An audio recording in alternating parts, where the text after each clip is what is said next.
Hi guys, it's Miss Granado. Man, I hate I'm missing class today, but I am excited about trying this new technology screencast, and I'm excited that it's this lesson because I think it's really important, but I think that it's something that I could do this way, and you will still get all the main points that that I would say in class, and that way we're not missing like a whole class period.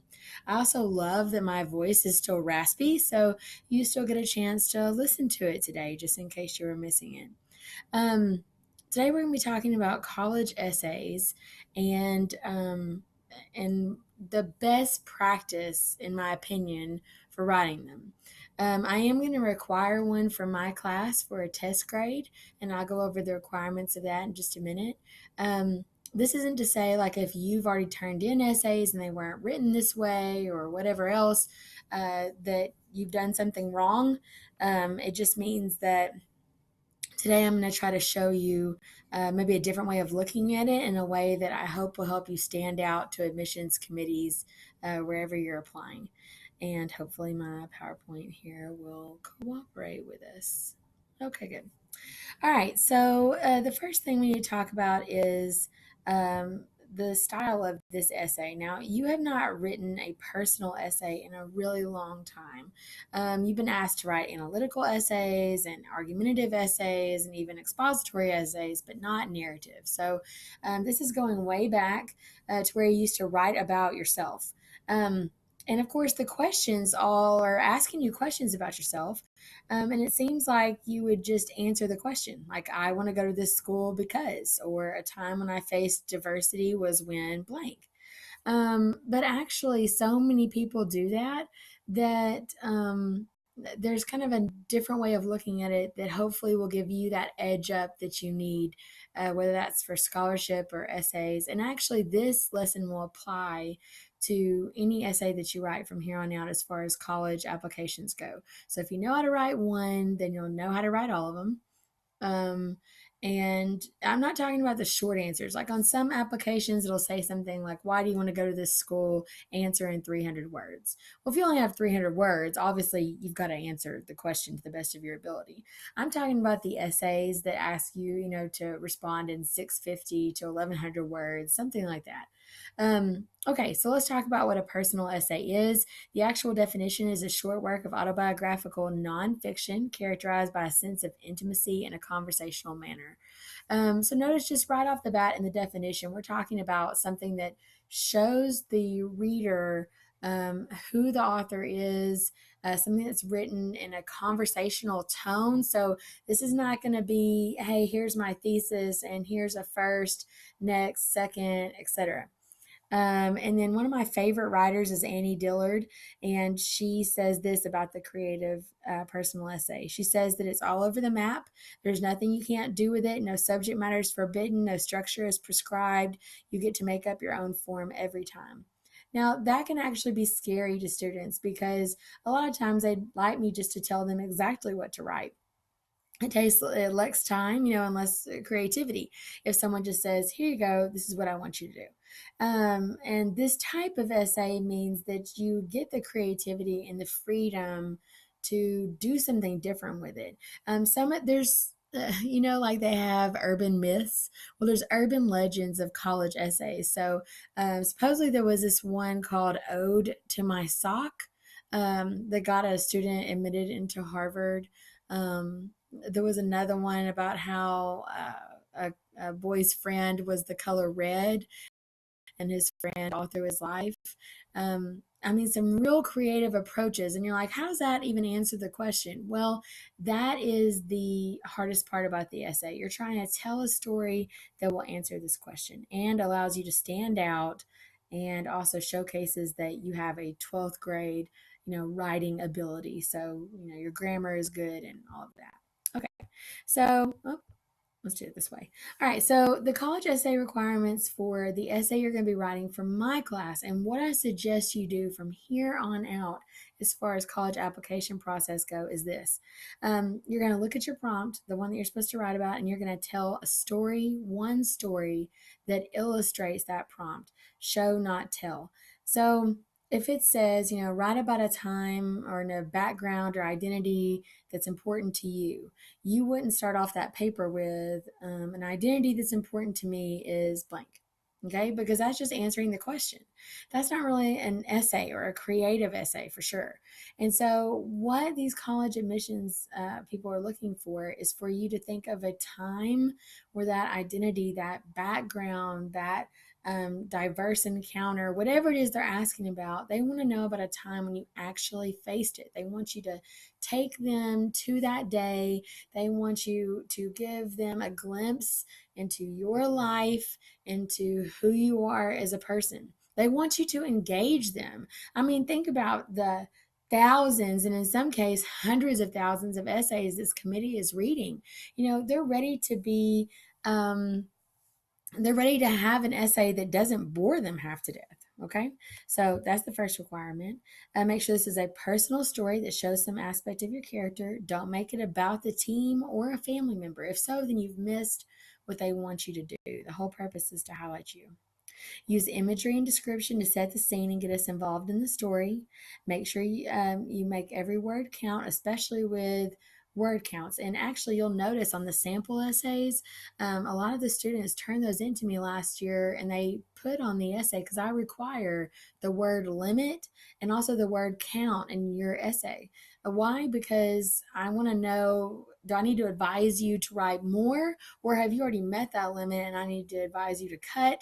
And so you'll notice that most of the papers that you're going to see in that sample packet, the sub's going to give you, were written over the limit. And I actually had to help them cut it down. I don't mind doing that at all.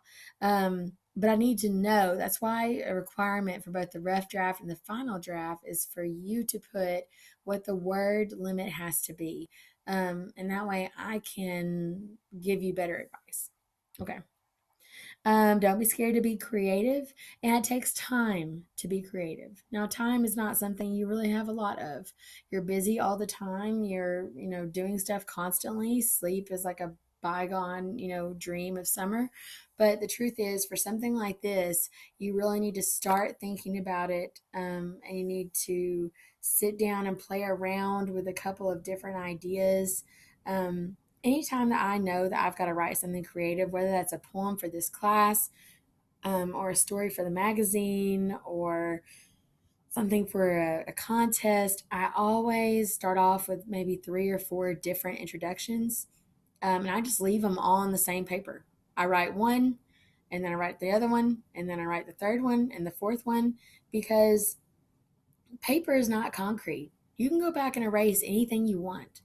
Now is the time to be creative, to try something new, especially for the one for my class, because if you have this kind of crazy idea in mind, I can really help you with it and refine it for you, and help you get it to where you need it to be. This is the time. I'm not an admissions committee. I'm just your teacher, and I already love you, so I don't need a committee for that. Okay. Do not write something cliche. Oh Lord. If I've read a million essays about the final game where you thought you were going to lose, but actually you won, or you thought you were going to win, but you actually lost, or nobody was getting along, and then all of a sudden something, brought everybody together, you've got to find a fresh approach if you've got to write that story. Like if that is the story that truly defines something major for you, then by all means write it. But it better have something in it that's special. It better have a fresh approach. The parents' divorce is also something that's really overdone. I hate to even say that. That sounds callous, but you got to think about something new and something different. Okay, your ending will answer the prompt. You're like, how is this story going to answer what they're asking me? Well, you'll see. Okay, begin brainstorming now. No one knows you like you. So the biggest problem with this essay is that students will come to me and say, well, I don't know what to write about. Well, the problem is I don't really know you that well. I mean, I literally just met you, and I know something from your poems and from just visiting with you in class, but I don't know you, like your stories or the moments that defined your life. So it's time for you to start brainstorming. If you bring in several different ideas, then I can help you there, at least if I'm faced with different options. But it's very hard for students to come to me and say, I don't know what to write about, and me come up with something. Talk to your friends, talk to your family, talk to your grandma and your mom. Like, what are the events, in my life that you see as being really important or character defining? You're looking for a time where things change for you or you realize something. Okay, let me keep going. All right, so I copied these sample topics from the Common App. And if you're not applying to college or scholarships right now, then you can use something like this for your essay for my class because you're required to write an essay no matter what. And so you can use any of these. But I put in red for you where I'm showing you that actually the prompt are setting you up to write about a time, one incident. They want you to take them to a moment. So notice a background, identity, interest, or talent, an incident or time, a problem, an accomplishment. They really want you to have that story element. This isn't a resume. They already have your transcript. There's no need to, try to make yourself sound like here's everything that I've accomplished because they already have that. This is the missing piece, something they don't know about you in a way for you to be memorable.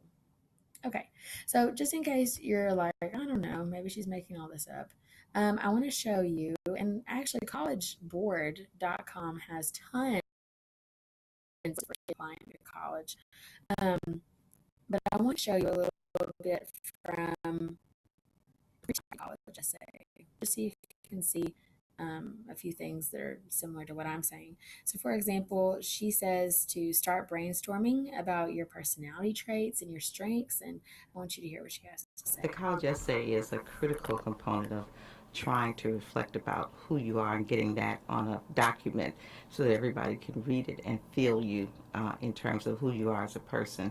And for many students, it's a daunting task because they don't want to brag about who they are and they haven't really thought about it.